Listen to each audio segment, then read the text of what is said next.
Namaste. Welcome to our 59th talk on the Bhagavad Gita. So, we've been considering characteristics that Krishna says are not just uh, recommended, but are absolutely necessary for success in spiritual life. If, of course, we plan to be successful. There are a lot of people who fiddle around. They learn to play the piano a little bit, but well, never much. Then they decide to enroll in a uh, evening course in college, and they don't go to all the classes. They're always starting and quite soon stopping. Um, and of course, we've talked about this, the idea of steadiness. So we have to be fully equipped for any kind of endeavor we want to do.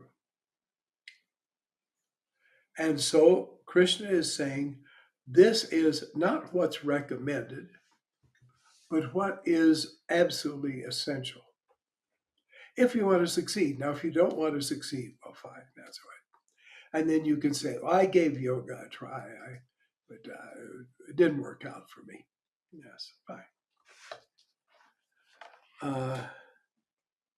So, first one, detachment from the objects of sense. Well, how do you do that?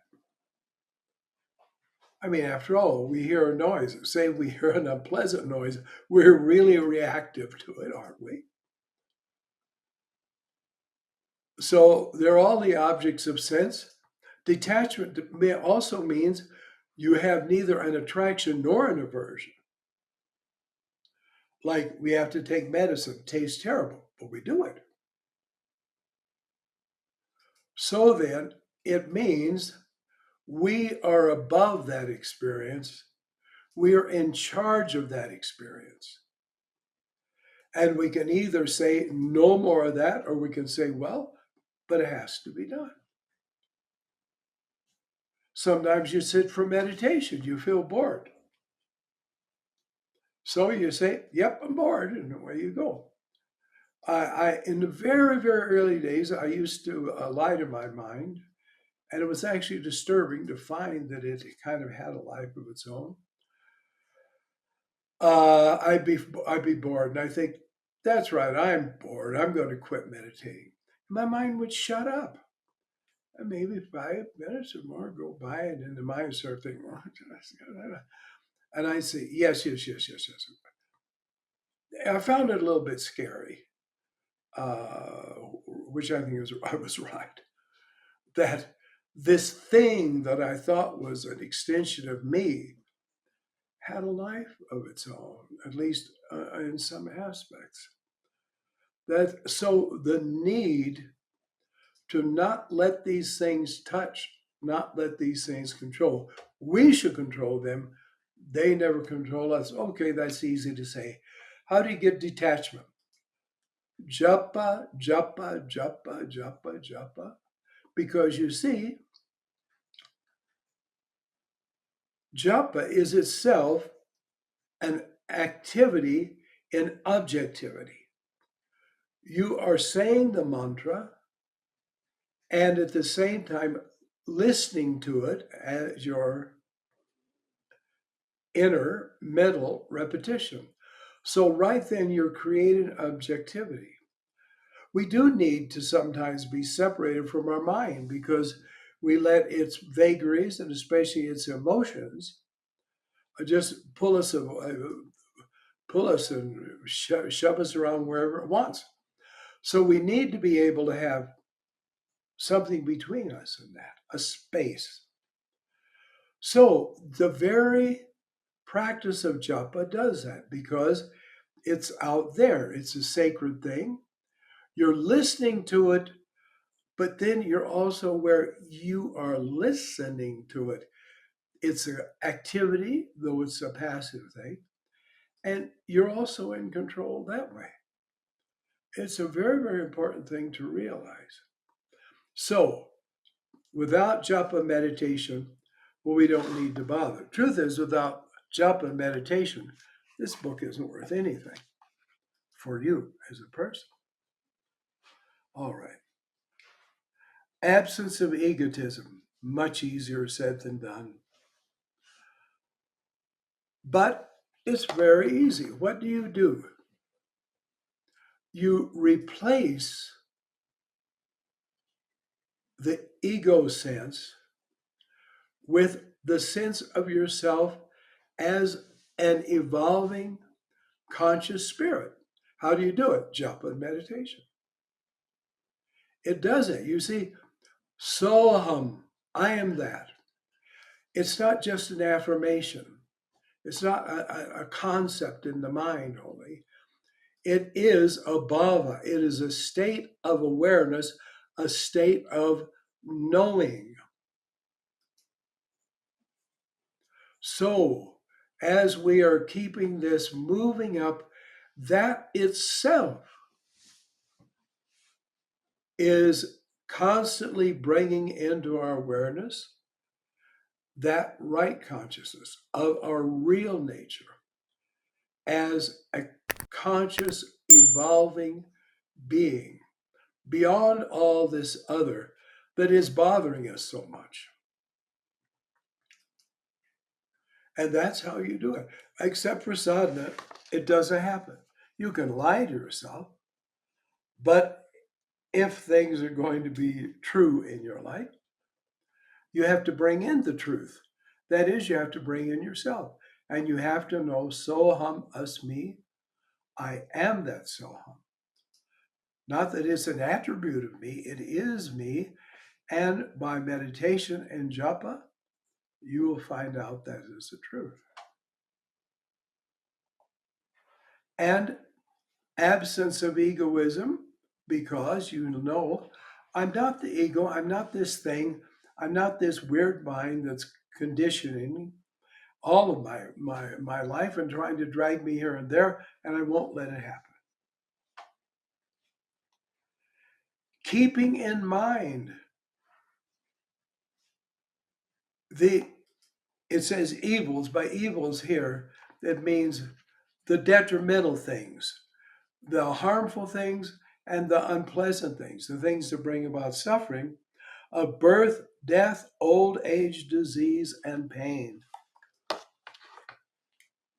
Keeping it in mind, I am Krishna. It says in the Bhagavad Gita by Prabhupada's translation, you find yourself in this transient, joyless world. Therefore, fix your mind on me. And it isn't just joyless, it's misery producing.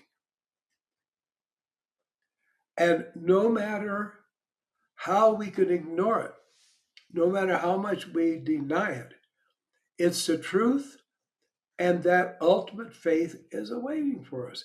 As children, we're happy and carefree. We don't get what we want, and then we cry, and we're miserable. It's like we're virtually killed, and then we're all happy again with a toy, and all this foolishness goes on without any recognition of there's the nature of this thing. And there is old age, pain, death, and it's for you at any moment. Right in the next 10 seconds, you or I could be fall over dead because we don't know what's going on in our bodies. We're not aware of this. There are people, they kind of doze off and then they never wake up. They didn't expect that. So we understand it's totally unsure. We can't count on anything. We cannot rely on anything. And that's not pessimistic, it's realistic. But if our reaction is negative and self pitying, well, then of course, it won't be a pleasant thing. But that's our choice. The evils of birth, death, old age, disease, and pain, we see it all around ourselves, don't we? Sometimes I see what are basically we would call a bum, say in the downtown part where things are run down, and I'll see some very old man, very old woman, real shabby clothes, obviously unhealthy, going down the street, hopelessness on their face. And I always think, they, like me, went to their high school graduation when they graduated, went there, and they heard that nonsensical talk that I heard in every single one I've ever been to. Young people, the world is now in your hands.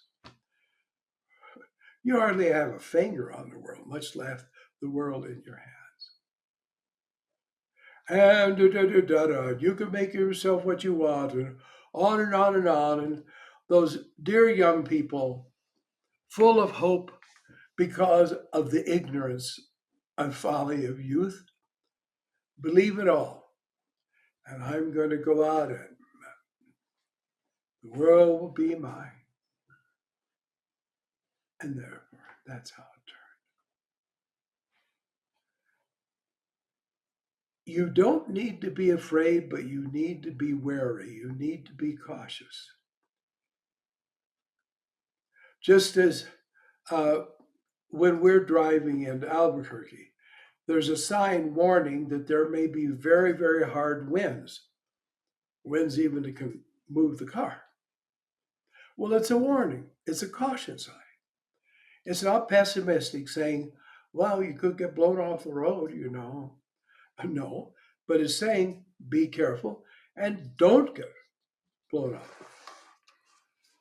So that's what Krishna is saying.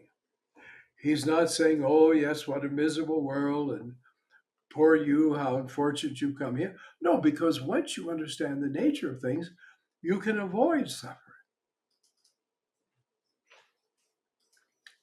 And avoidance is a very conscious activity. All right. So he talks about what is needed non attachment. That's obvious. But it both means an attachment inwardly, like, oh, I really want that and I really need that, or I really like that, and non attachment in realizing that isn't me. I really can't have that because of our ego. We really don't like that view. I can't really have the world. No, no one is mine. Well, we like to think, well, they're mine. I can count on them. They're my family. They love me. I love them. Death takes it away in a moment. That's all that's required. I love you forever, we say, and then we're gone, or they're gone. Actually, in one of Verdi's operas, there was in the words, the main male character is remembering his days of youth and love. And he says, we swore eternal love. Eternity lasted 4 days. You have to understand the nature of the thing, the nature of the world. I've told it before, I'll tell it again though. When my grandfather, in the days where nobody took a driver's test for a license, you bought the license in a drugstore. And anyway, he ordered a Lincoln car and got a book, and the book told him how to drive it. And he did it. So he decided it was time for my grandmother also to know how to drive, which women in those days didn't very much because they had the idea women were supposedly weak and incompetent. Sorry, I have to laugh. It's so stupid to think anyone ever believed that. So anyway, so he took her out. My father was there in the back seat. He witnessed this. And so they're driving along. My grandmother was going like this. And my grandfather said, "What are you doing?" And she said, "I'm giving him more gas." In other words, not to press an accelerator, but to go like this. So you have to know both your physical body and the antakarana, the inner mechanism of you, and know how to drive it, know how to work it. It's absolutely, absolutely essential.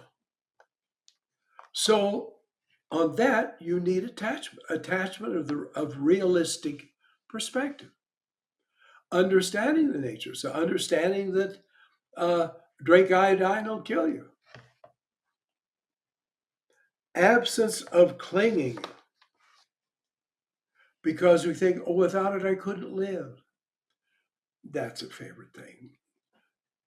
The man is supposed to say to the woman, I can't live without you. Think of the times, Victorian times especially, because this was a favorite line. Make me the happiest man in the world by becoming my wife. And often, as far as they knew, they became the most miserable man in the world, or they made their wife the most miserable woman in the world. It works both ways. The Gita speaks of the senses as wombs of pain. Well, just about everything in this world can become a womb of pain. So it's absence of clinging to son, wife, home, and such like. Husband could come there instead of wife. Home and such like. In other words, everything that is impermanent, that is not you, and therefore is not really yours. Of course, you can appreciate it. Of course, you could even love it. But you don't think without it I die, without I couldn't manage. Because we do, you know. I mean, there was never a time in my life my mother wasn't there. My father went out to work, but my mother was there 24 hours a day, always there. When I was hungry, mother was there for the food. If I hurt myself, mother was there to hug me and comfort me. And I'm glad to say I had a real mother who loved me, loved me, loved me. But she died. And that was all gone. And it was a hard lesson, but I found I could live without her. I could live without her. We need to get that lesson now before we lose it. Not so that we'll have a detached view from it right now, an absolutely detached view, or to think, oh, well, what is it? It's all going to go. There are people who do that too. No. But to realize you will keep on. When the body drops, you'll just keep on in another world. But we make deities out of these things. Thou shalt have no other gods before me. Everybody thinks, oh, yeah, we're not the people like in India bowing down to those terrible idols and worshiping Shiva and so on. No, that's not real idolatry. So clinging to all these things that we think are ours and we think give us security. But what we do need then is constant even-mindedness. Doesn't mean indifferent, like, oh, well, I don't really care, it doesn't matter. Oh, yes, the great sages beyond it all. Not that kind of. Anybody can have novocaine of the mind and the heart. But it means even-mindedness because you know what is the real, you know what is the true, and you know what is permanent and what is fleeting and what is impermanent. And all of these difficulties that we let just seize our mind,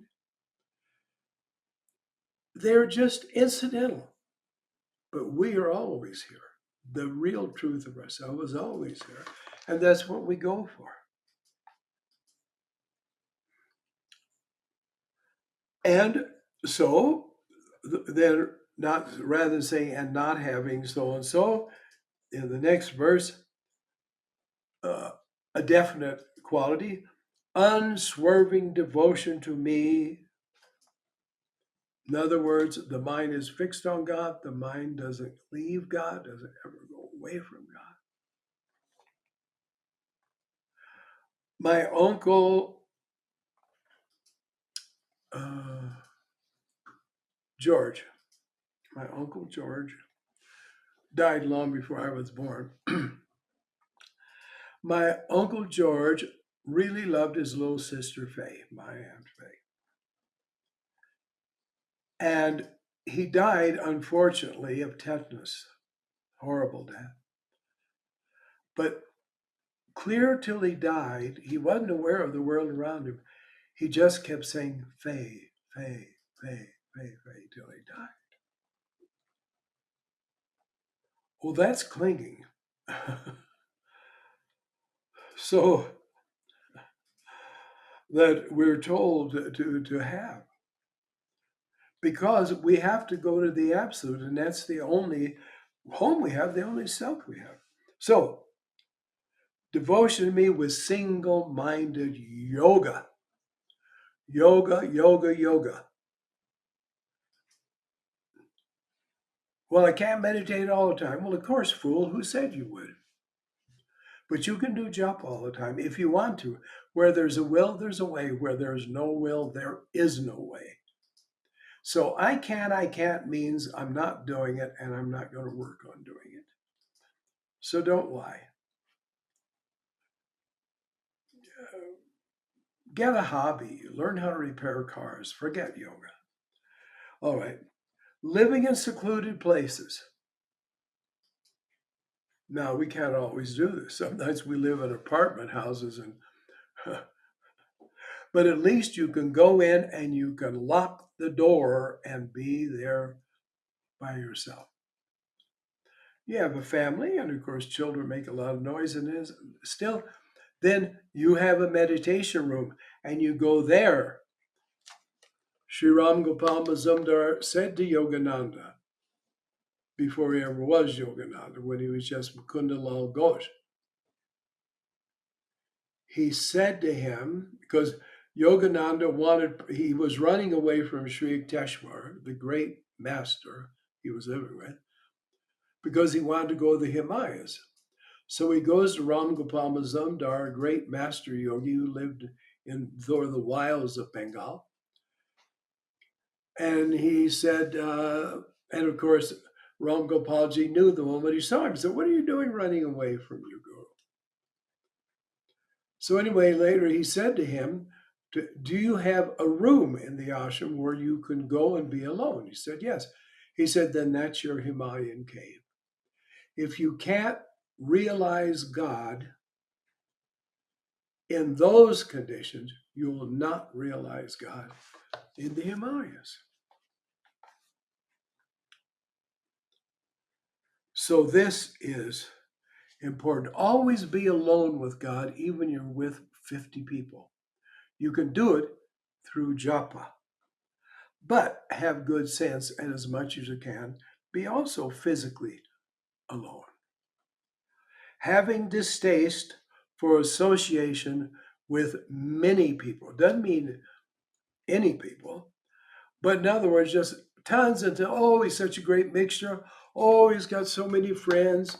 When I grew up listening to the National Barn Dance from Chicago, and there was this old woman that they were kind to her because she would have been a pauper begging in the streets. And she sang every week. She only knew one song. So every week she sang it. And they'd always introduce her saying, and now Grace Wilson, the girl with a million friends, which she didn't have. But and neither do we. And we have to understand that isn't the thing. There are people, oh, the more friends I have, the more I am. That's a very bad, and that is low self-esteem. That is a very bad image. You must be absolutely self-sufficient. It doesn't mean you say to everybody in your life, go away. But you have to know, if they do all go away, I will still be here. And therefore, I better be doing now what I should be doing then. And the japa goes on, and the meditation goes on. You see, the yoga life is just a life of good sense, with an understanding of what we are by our nature. There was a song I heard as a fundamentalist Protestant called With Eternity's Values in View. Well, you and I are eternal beings. And the truth of eternal life and of its values, what matters then and what does not matter then. We must learn to become attached to what matters and detach from what doesn't really matter. So, as usual, a little over the time, but thank you for the patience, and thanks be to God for what we know.